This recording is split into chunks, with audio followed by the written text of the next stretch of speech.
하나님은 우리를 사랑하셔서 더욱 큰 은혜 주시기를 진실로 원하십니다. 오늘 본문 6절 말씀입니다.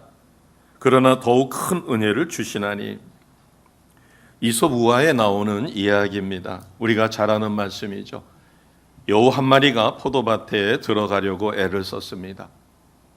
그러나 울타리가 쳐져 있어서 들어갈 수가 없어서 그 중에 작은 구멍을 발견하고 그리로 들어가고자 합니다. 그런데 너무 작아서 들어갈 수가 없어서 여우는 사흘간이나 굶습니다. 가까스로 그 울타리 구멍을 통과해서 포도밭에 들어가 가지고 배불리 먹었습니다. 이제 다시 나오려고 하니까 배가 불러서 나올 수가 없었다죠. 할 수 없이 나올 수 있을 때까지 굶다 보니까 사흘을 굶고 살이 빠진 후에 빠져나왔어요. 그때 여우가 그렇게 얘기했답니다. 결국 배는 들어갈 때나 나올 때나 똑같게 되었다. 비슷한 말씀이 욥기서 1장 21절에 욥의 고백에서도 있습니다. 내가 모태에서 알몸으로 나왔은즉 또한 알몸으로 그리로 돌아갈지라. 주신 이도 여호와시요 거두신 이도 여호와시니 여호와의 이름이 찬송을 받으실지니라. 아멘. 사실 우리는 인생 말년에 세상 떠날 때 내가 가지고 있던 모두를 다 내려놓고 갈 사람들이죠. 사람이 태어날 때는 두 손을 꾹 움켜쥐고 태어난답니다. 세상 것을 다 쥐어보겠다는 그런 뜻일 수도 있겠죠. 그러나 죽을 때는 두 손을 다 펴고 죽습니다.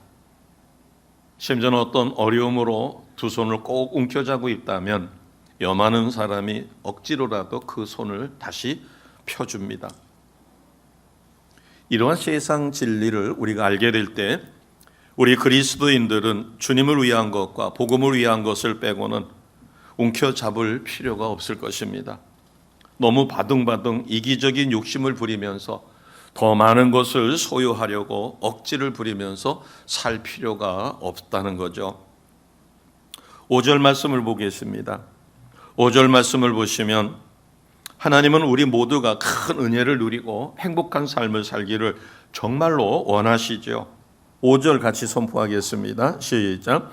너희는 하나님이 우리 속에 거하게 하신 성령이 시기하기까지 사모한다 하신 말씀을 헛된 줄로 생각하느냐. 아멘. 우리 속에 구원받은 하나님의 백성 영 속에 성령께서 내주하시는데 그 성령이 시기하기까지 우리를 사모한다.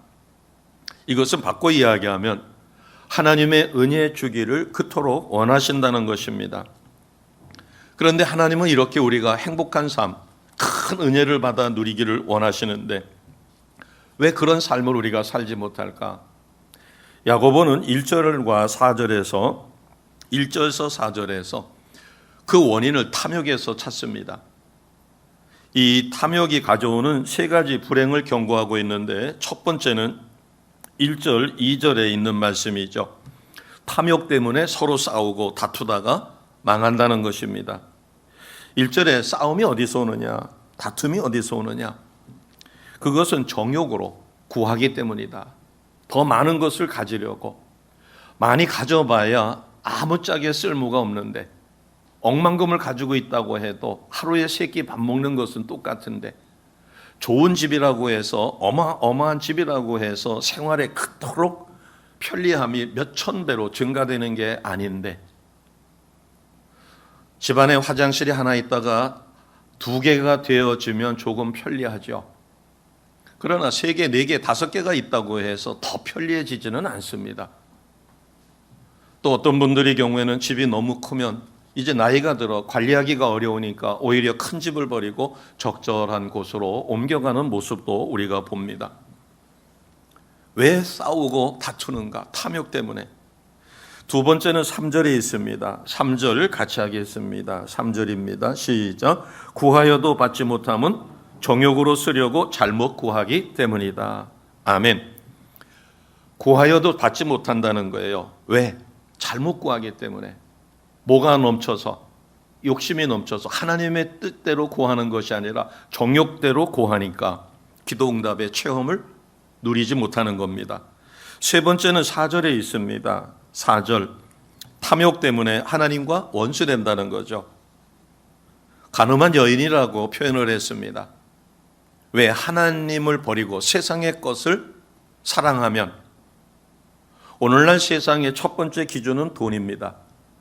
만몬신이 어느새 인격이라든가 성품이라든가 이런 좋은 가치를 다 배제시켜버리고 돈이면 최고가 돼버리는 세상이 됐다는 거죠.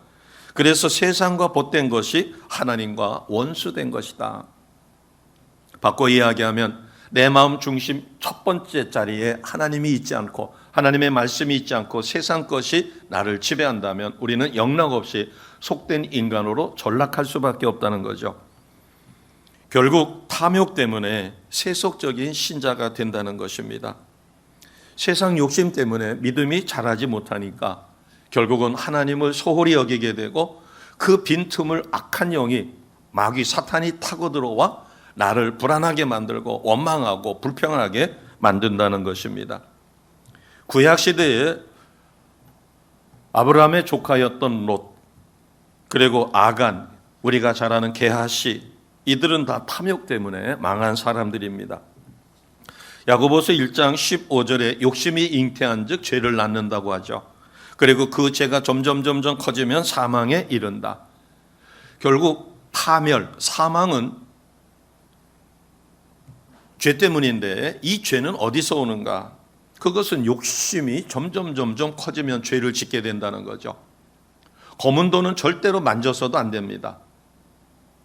그런데 그것을 못 모르고 아니면은 욕심이 나서 취하게 되면 언젠가 진실이 밝혀질 때 그것으로 인하여 감옥에 가야 된다는 거죠.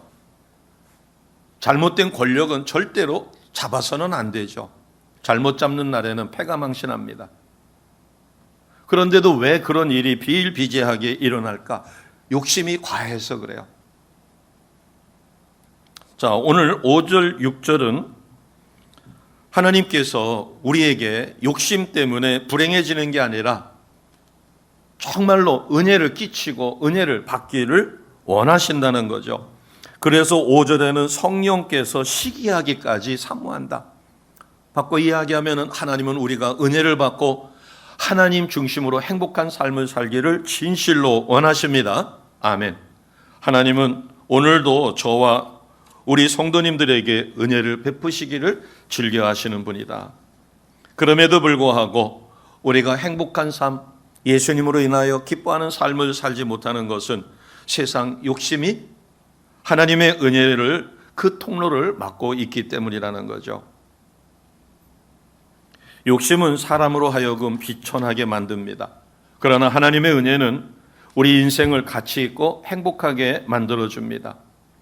그러면 오늘 본문 말씀을 중심으로 해서 어떤 사람이 하나님 앞에 큰 은혜를 얻을 수 있는가?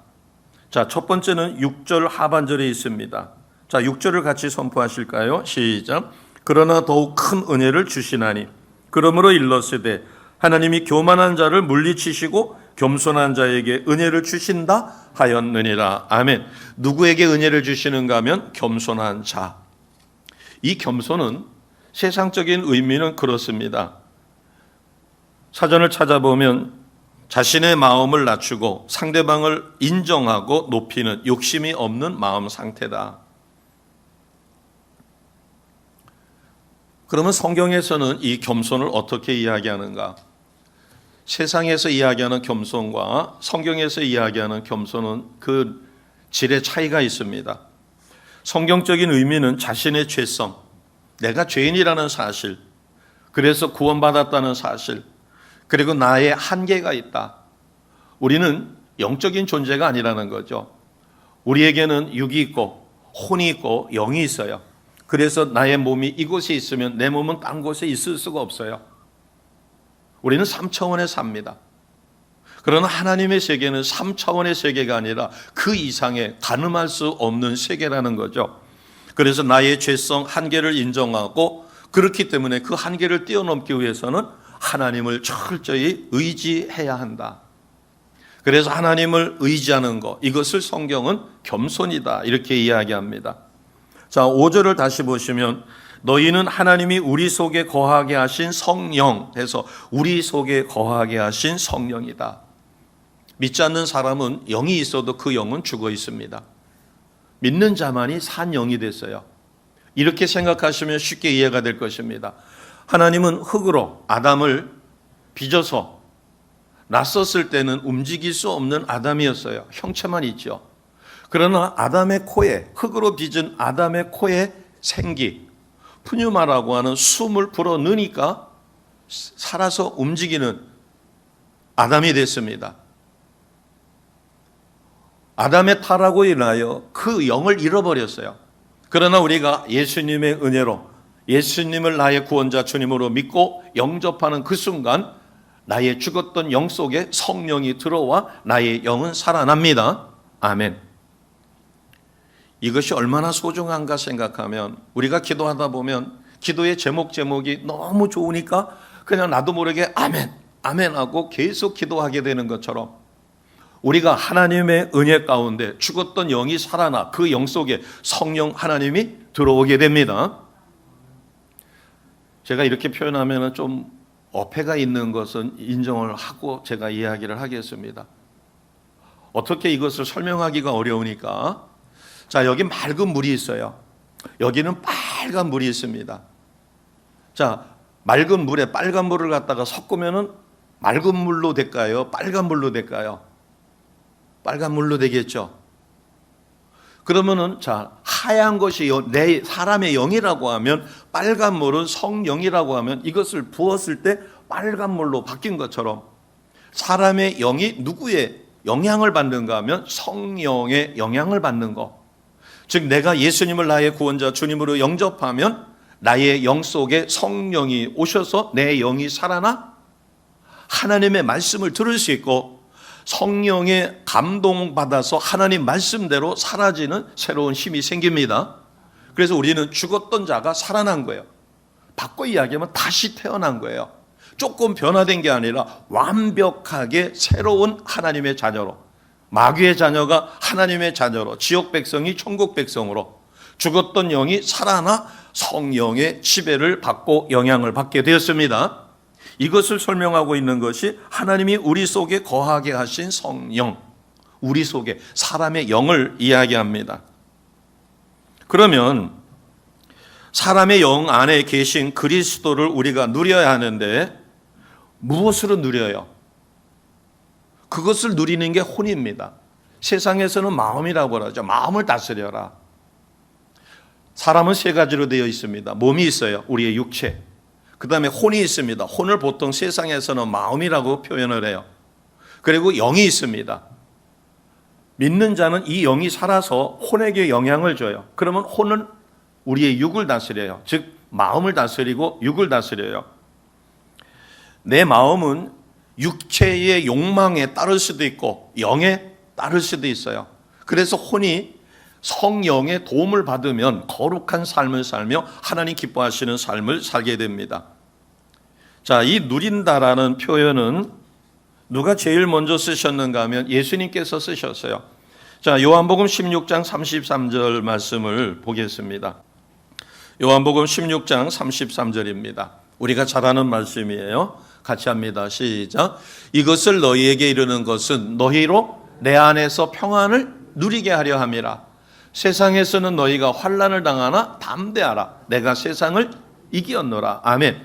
주님께서 뭘 주기를 원하셔요? 평안을. 근데 이 평안을 어떻게 하라는 거예요? 진열해 놓으라는 거예요? 가지라는 거예요? 누리라는 거예요? 누리라는 겁니다. 이 평안을 누릴 때 우리가 세상에서 환난 속에 있어도 우리는 담대할 수 있다는 거예요. 왜? 이기신 영, 성령, 하나님, 예수님이 십자가의 사탄과의 죽음과의 싸움에서 완벽하게 승리하여 그 승리를 우리에게 주셨고 사망을 다스릴 권세까지 주셨고 하나님의 거룩한 자녀의 능력까지 주셨기 때문에 우리는 누구 안에서? 예수 안에서 그리고 내 영 안에서 주시는 평안을 누리게 됩니다. 아멘. 자, 이것을 우리가 이해하지 못하면 누리지를 못하는 거예요. 제가 초등학교 때 아마 다들 제 연배쯤 되시면 초등학교 때, 중학교 때는 내 맘대로 영화 구경을 못 갔어요. 미성년자 출입 금지라고 해가지고 또 영화관은 학교에서 가는 거 빼놓고는 초등학교, 중학교, 고등학교 때까지 못 갔어요. 그래도 초등학교 때는 부모님이나 누구 어른들을 손잡고 가면은 그냥 들어갈 수가 있지만 중학교, 고등학교 때는 교칙에 위배돼서 영화관 내 마음대로 갔다가는 정학을 맞았어요. 근데 초등학교 때도 그렇고 중학교 때도 그렇고 고등학교 때도 그렇고 영화관을 단체로 갑니다. 단체로 가면 돈 내고 가는 거니까 당연히 들어가죠. 그런데 불이 꺼지고 영화가 시작될 때까지 그 안에 있으면은 긴장도 되고 기대도 되는 것도 있지만은 굉장히 불안했어요. 제가 그때는 내가 왜 이렇게 불안해하지? 누가 와서 꼭 저를 찝어가지고 나가라고 그럴 것 같은 그런 불안감이 엄습하는 거예요. 대학생이 되고 나서 영화관을 자주는 못 가더라도 어느 순간에 없어졌어요. 그런 불안감이. 지금은 뭐 영화관에 가도 그렇게 설레거나 이런 거는 없습니다. 그러나 이제 좋은 영화를 보면 감동은 받고 이런 것은 있어도. 근데 초등학교, 중학교, 고등학교 때까지 영화관에를 들어가면 때르릉 하고서는 이제 불이 꺼지면서 본 영화가 시작될 때까지 불안감은 사라지질 않았어요. 제가 나중에 생각을 해봤습니다. 왜 영화관에만 가면 설레는 것도 있지만 그렇게 심리적으로 불안해서 불 꺼질 때까지 좌불안심을 못했을까? 그건 어린 시절에 트라우마가 있어서 그래요. 큰댁의 삼촌들이 와가지고 명절이었던 것 같아요. 그래서 온 식구가 다 구경을 갔습니다. 충주에는 영화관이 3군데가 있는데 한 곳에를 갔더니 미성년자 출입 금지예요. 그래서 제가 얼굴이 새빨개지니까 태식이 생각해가지고 다른 데 가자 해서 거기서 가까운 데가 아카데미라고 있었어요. 거기를 갔더니 거기도 또 미성년자 금지예요. 그래가지고 제가 이제 울상이 되니까 할 수 없이 아시아극장이라고 해서 거기서 조금 한 5분 정도 떨어져 있는, 5분이 좀 더 되겠네요. 한 10분 정도 떨어져 있는 데를 갔는데 거기도 미성년자 출입 금지예요. 그래가지고 할 수 없이 부모님하고 삼촌들하고 누이들하고 거기를 들어가고 저는 터벅터벅 집으로 돌아오는데 그렇게 슬플 수가 없더라고요. 그 영화를 못 본 게 그렇게. 근데 그때 아마 그 상처가 저도 모르게 그게 트라우마가 됐는지 어느 순간부터 영화관에를 들어가면 말할 수 없는 불안이 있는 거예요. 그러나 그 불안은 나중에 커서 없어졌어요. 자, 우리가 영화관 안에 들어가 있는데 누가 와가지고 너 하고서 잡아내질 않습니다. 단체로 간 거는 학교에서 허락이 된 거니까 두려울 것도 아무것도 없는데 그렇게 불안하고 심지어는 막 손에 땀이 나고. 우리가 세상을 살다 보면 내 안에 불안이 있을 수 있어요. 그러면 누린다는 것은 어떻게 누리는가? 아까 너희로 내 안에서 평안을 누리게 하려 함이라. 요한복음 16장 33절 말씀을 의지해서 우리는 이렇게 누릴 수 있습니다. 지금 제가 몇 가지 예를 들어 드릴 테니까 누리는 것을 잘 기억하셨다가 그렇게 누리시기 바랍니다. 하나님, 제 안에 불안이 있어요. 저는 하나님의 자녀입니다. 불안할 이유가 하나도 없는데 제가 요한복음 16장 33절 말씀을 의지합니다. 너희로 내 안에서 평안을 누리게 하려 함이라. 예수님께서 말씀하신 그 평안을 누리기를 원합니다. 나사렛 예수의 이름으로 명하노니 내 안에 주님께서 주신 평안이 있을지어다. 아멘 하고 기도하면 평안을 회복합니다. 이것이 누리는 방법이에요. 또 이렇게 생각합니다. 주변에 다른 사람들도 있고 그래서 만약에 속으로 생각한다면 우리가 말씀 붙들고 하나님, 제가 예수님을 나의 구원자 주님으로 영접하여 나는 하나님의 자녀가 되었습니다. 하나님의 자녀 마음속에는 주님이 주시는 평강만 있을 뿐이지 두려움은 없습니다. 그런데 지금 제 마음속에 두려움이 있는 것은 사악한 영이 저의 약한 믿음을 타서 심어준 것 같습니다. 주님, 저의 믿음 조금을 회개하오니 용서하여 주옵소서. 예수님의 이름으로 기도합니다 하고 기도하면 평강이 회복됩니다. 또 하나는 선포하는 것이에요. 어떻게 선포하는가? 저를 구원해 주신 주님, 저는 주님의 것입니다. 주님은 나의 구원자시며 주인이십니다. 저의 마음을 다스려 주세요. 불안한 마음은 사라지고 주께서 주신 평안을 누립니다. 예수님의 이름으로 기도합니다. 아멘. 어떤 방법이든 간에 내가 누군가, 나는 하나님의 자녀예요. 내 영 안에 누가 계셔요? 성령 하나님이 계십니다. 아멘. 그렇기 때문에 주님이 주신 말씀을 부여잡고 그것을 누리는 것이에요. 이것이 겸손한 자에게 주시는 은혜입니다. 겸손은 목에 뻣뻣해지고 남 위에 올라가고 이런 것이 그렇게 하는 양보하고 교만에 반대되는 그런 개념, 세상적인 개념도 있지만 겸손의 가장 중요한 것은 나의 죄성과 한계를 인정하고 하나님을 철저히 의지하는 것을 우리는 겸손이라고 그래요. 바꿔 이야기하면 내가 기도를 많이 합니다. 그런데도 불구하고 누군가에게 기도 부탁을 해요. 우리 목회자들끼리 만나면 기도 부탁을 합니다. 또 인사로 묻습니다. 옮겨가실 곳을 정하셨나요? 아니에요. 아직 못 정했어요. 기도 좀 해주세요. 예, 기도하고 있습니다. 진실로 기도를 부탁하는 거예요. 그런데 내가 남에게 진실로 기도 부탁을 못한다. 에휴, 창피해서 내가 어떻게 이런 기도를 부탁해. 그것은 교만이에요. 우리는 하나님 앞에 누군가에게 중보 기도를 부탁하거나 내가 직접 기도하여 문제를 해결받지 못하면 한순간도 살아갈 수 없는 존재인 것을 확실히 믿어야 합니다.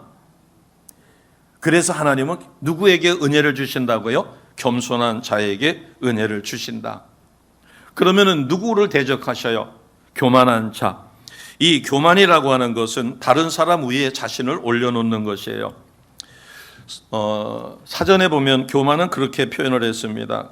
겸손함이 없고 잘난 체하여 방자하고 버릇이 없다. 남을 깔보고 자신을 높게 평가하여 반성함이 없고 쉽게 우쭐거리는 마음을 세상에서는 교만이라고 얘기해요. 그런데 성경은 교만을 다르게 이야기합니다. 이것은 굉장히 중요한 이야기니까 잘 들으셔야 돼요. 세상에서는 우쭐하고 남보다 위에 올라가고 남을 깔보고 이러는 것을 교만이라고 이야기하지만 성경은 하나님의 은혜와 도움을 부인하는 행위를 갖다가 교만이라고 그래요. 내가 하나님 앞에 기도하지 못한다. 하나님은 기도하지 못하는 행위를 보는 게 아니라 그것을 교만이라고 보시는 거죠. 왜? 마음에 교만함이 있어서 내 힘 가지고 내가 살 수 있다라고 자신하기 때문에 하나님 앞에 간절히 기도하지 못한다라고 보시는 것입니다. 성경적인 교만과 세상적인 교만은 물론 세상적인 교만 토대 위에 있겠지만은 구약에 하나님이 이스라엘 백성을 해방시키려고 애굽의 포로로부터 노예로부터 해방시키려고 하는데 교만한 바로가 자기의 왕권을 가지고 세계를 다스리는 그 권력을 가지고 백성을 통제하려고 하죠. 하나님이 보시기에는 바로는 교만한 자예요. 그래서 나중에는 죽음까지 당합니다. 에스더 왕비가 있었을 때 바사 제국의 총리였던 하만은 모르드게라고 하는 인물이 자기에게 무릎 꿇지 않고 경배하지 않는 것에 독이 올라가지고 그 유다 민족 전체를 계략을 세워 말살시키려고 하죠. 이 하만, 자기가 만든 형틀에 자기가 매달려 죽었죠. 이 하만은 하나님 보시기에 교만한 자예요. 하나님이 어떠신 분인지도 모르고 하나님이 택한 백성을 그가 자기 마음대로 능멸하려고 했기 때문에 성경은 내가 행복하지 못하고 기도 응답받지 못하고 상처받는 것, 그 근본이 어디에 있는가? 그것은 나의 교만이라고 보는 것입니다. 하나님은 우리의 기도를 반드시 응답하십니다. 왜? 약속이니까. 누구든지 예수를 믿고 예수의 이름으로 하나님 앞에 기도하면 하나님께서는 반드시 응답해 주십니다. 그러나 내가 응답받지 못하는 것은 진실로 회개하며 진실로 하나님 앞에 구하지 못하기 때문이다. 그것을 성경은 교만이라고 이야기합니다. 물은 높은 데서 낮은 데로 흐를까요? 낮은 데서 높은 데로 흐를까요? 물은 자연스럽게 높은 데서 낮은 데로 흐르게 되어 있습니다. 우리가 겸손한 자에게만 하나님은 은혜를 주신다는 사실을 기억하시고 하나님 앞에 철저히 믿고 의지하는, 그래서 겸손을 하나님을 얼마만큼 철저하게 의지하는가, 이런 개념으로 받아들이시면 되겠습니다. 자, 두 번째로 어떤 사람에게 은혜를 주시는가? 7절입니다. 7절 같이 하겠습니다. 시작. 그런즉 너희는 하나님께 복종할지어다. 마귀를 대적하라. 그리하면 너희를 피하리라. 아멘. 자, 7절을 보면 누구에게 은혜를 베푸시는가? 하나님께 복종하는 자. 마귀가 우리 인류를 비참하게 만든 최후의 방법은 무엇인가 하면 하나님을 불순종하게 한 것이에요. 그래서 먹지 말라고 하는 선악과를 먹게 만드는 것입니다. 자, 신명기 28장 말씀은 순종장이라고 해서 어마어마한 축복이 있습니다. 신명기 28장 1절에서 5절 말씀이 있습니다. 신명기 28장 1절은 우리가 연합으로 중보기도할 때 첫 번째로 사용하는 말씀이기도 하고요. 자, 1절에서 5절 길지만 우리가 같이 선포해 보겠습니다. 같이 합니다. 시작. 내가 내 하나님 여호와의 말씀을 삼가 듣고 내가 오늘 내게 명령하는 그의 모든 명령을 지켜 행하면 내 하나님 여호와께서 너를 세계 모든 민족 위에 뛰어나게 하실 것이라. 내가 내 하나님 여호와의 말씀을 청종하면 이 모든 복이 내게 임하며 내게 이르리니 성읍에서도 복을 받고 들에서도 복을 받을 것이며 내 몸의 자녀와 내 토지의 소산과 내 짐승의 새끼와 소와 양의 새끼가 복을 받을 것이며 내 광주리와 떡반죽 그릇이 복을 받을 것이며 아멘. 이렇게 해서 18절까지 계속 이런 복을 받을 것이다 저런 복을 받을 것이다 라고 해요. 지금 짧지만 1절에서 5절 사이에도 3절에서 5절은 주실 복이에요. 그러면 3절에서 5절 이하의 복을 받기 위해서는 1절, 2절이 중요해요. 자, 1절을 다시 한번 보여주세요. 자, 1절입니다. 1절에 보시면 여호와의 말씀을 삼가 듣는다는 것은 아주 집중해서 이 말씀대로 행하려고 그런 마음을 갖고 듣는 거예요. 삼가 듣고. 그 다음에는 모든 명령을 지켜 행하면 두 가지입니다. 삼가 듣고 모든 명령을 지켜 행하면 하나님께서 모든 민족 위에 너희를 뛰어난 민족으로 만드신다는 거예요. 자, 1절에 중요한 것은 삼가 듣고 말씀을 삼가 듣고 하나님의 말씀 명령을 지켜 행하는 것입니다. 자, 2절입니다. 2절에 보면 여호와의 말씀을 뭐하면 청종하면 청종은 듣고 따르는 것이에요. 청종이라고 하는 것은 듣고 그 다음에 들은 말씀대로 순종하여 행하면 모든 복이 내게 임하며 3절에서부터 5절에 그리고 18절까지 그래서 신명기 28장은 무슨 장이라고 그래요? 순종장이라고 그래요. 순종하는 자에게 주시는 복입니다. 순종은 자동문과 같아요. 내가 굳이 문을 열지 않아도 자동문 앞에 서면 자동문이 센서에 의해서 열립니다. 우리가 철저히 순종하여 하나님 앞에 받을 은혜가 준비되면 은혜는 저절로 쏟아져 내립니다. 아멘. 그래서 우리가 그것을 보통 뭐라고 얘기하냐면 믿음의 크기를 준비하자. 하나님이 폭포수처럼 장대비 같은 복을 주실 때 믿음의 그릇을 준비하자. 믿음의 그릇은 순종입니다. 겸손이고. 자, 8절을 보겠습니다. 어떤 자에게 은혜를 주시는가? 8절 같이 합니다. 시작. 하나님을 가까이 하라. 그리하면 너희를 가까이 하시리라. 죄인들아 손을 깨끗이 하라. 두 마음을 품은 자들아 마음을 성결하게 하라. 아멘.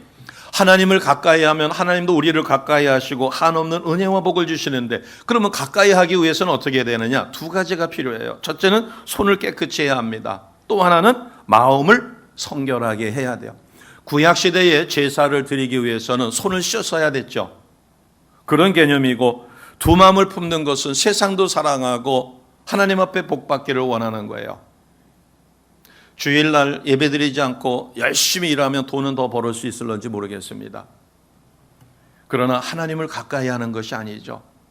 두 마음, 세상을 사랑하는 마음과 하나님을 사랑하는 이 두 마음은 공존할 수가 없어요. 빛과 어둠이 공존할 수 없는 것처럼. 그래서 두 마음을 가진 자들아 두 마음에서 한쪽 세상을 사랑하고 세상에 속하는 것은 빼버리고 하나님만을 사랑하라고 가르쳐 주시는데 그것을 성결한 마음이다 이렇게 이야기합니다. 자, 마지막으로 9절에 네 번째 누구에게 은혜를 주시는가? 9절입니다. 같이 합니다. 시작. 슬퍼하며 애통하며 울지어다. 너희 웃음을 애통으로 너희 즐거움을 근심으로 바꿀지어다. 아멘. 이 말씀은 회개를 가르쳐주는 말씀입니다. 자, 시편 34편 18절 말씀이 있습니다. 같이 하실까요? 시편 34편 18절입니다. 시작. 여호와는 마음이 상한 자를 가까이 하시고 충심으로 통회하는 자를 구원하시는도다. 진심으로 회개하는 자입니다. 리차드 사무엘 씨라고 하는 분이 설문조사를 한 것이 오래전에 화제가 된 적이 있습니다. 공중전화가 고장이 나서 동전이 와르르 쏟아져 나왔습니다. 밤이라 아무도 보는 사람은 없었습니다. 이 돈을 어떻게 할까 하고 물어봤습니다. 지금은 공중전화가 없죠. 전부 다 휴대폰을 갖고 있고, 응답자의 59%는 주머니에 넣겠다. 20%는 돈은 자기가 갖고 전화국에 어느 공중전화가 고장났다고 신고해 주겠다. 20%는 돈을 전화국에 그대로 돌려주겠다.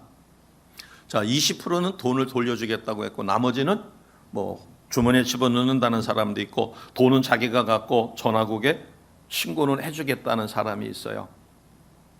우리가 자판기에 동전을 넣다 보면 내 동전을 떨컥떨컥 먹습니다. 그래가지고 이게 왜 내 돈을 먹어? 하고서는 툭툭 치면은 나는 100원짜리를 집어넣는데 동전이 우르르 쏟아져 나올 때 있죠. 믿지 않을 때는 꽁돈 생겼다. 이놈이 지난번에 내 거 먹더니 이제는 토해냈구나. 그거 너무 신통한데 하고 그 돈 인마이 포켓합니다. 그런데 우리가 믿음이 깊어지면 이 돈은 아주 골치 아픈 돈이에요.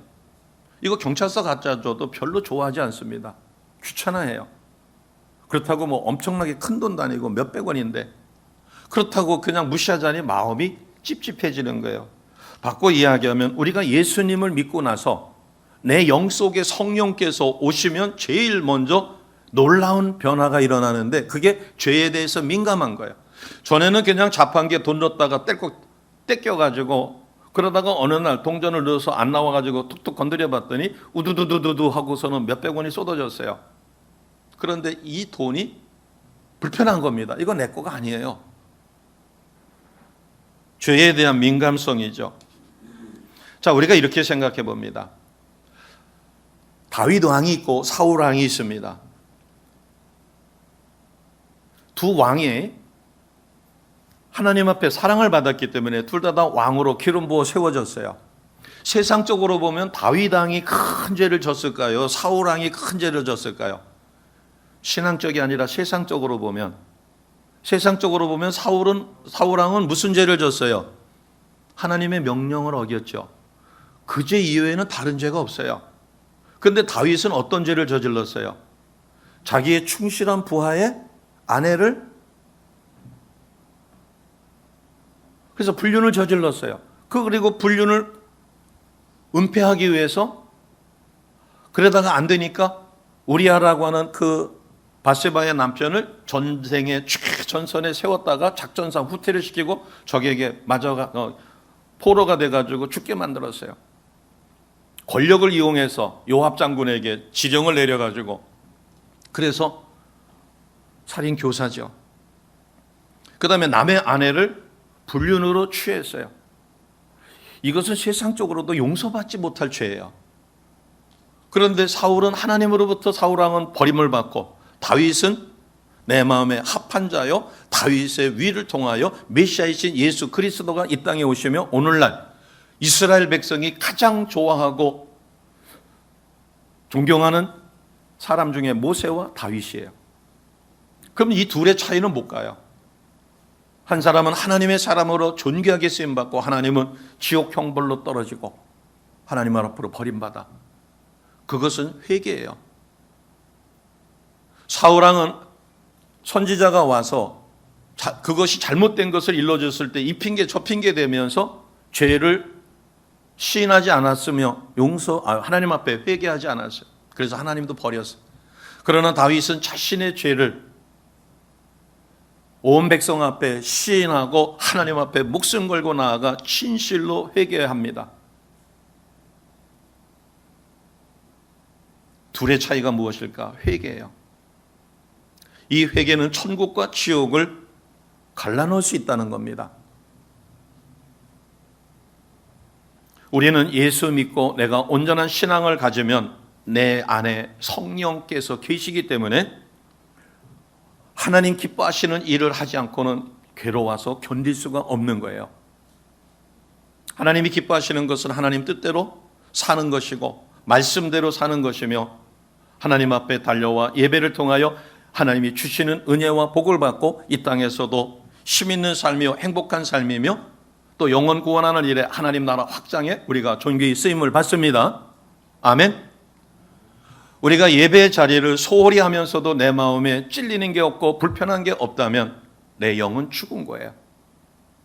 죽은 자는 고통도 없습니다. 죽은 자는 아무리 찔러도 자극이 없어요. 그러나 살아있는 자는 조금만 바늘이 찔려져도 따끔따끔하고 반응할 수밖에 없어요. 이 차이가 어디서 오는가? 우리는 죄를 안 지을 수 없습니다. 연약하기 때문에 우리는 죄를 져요.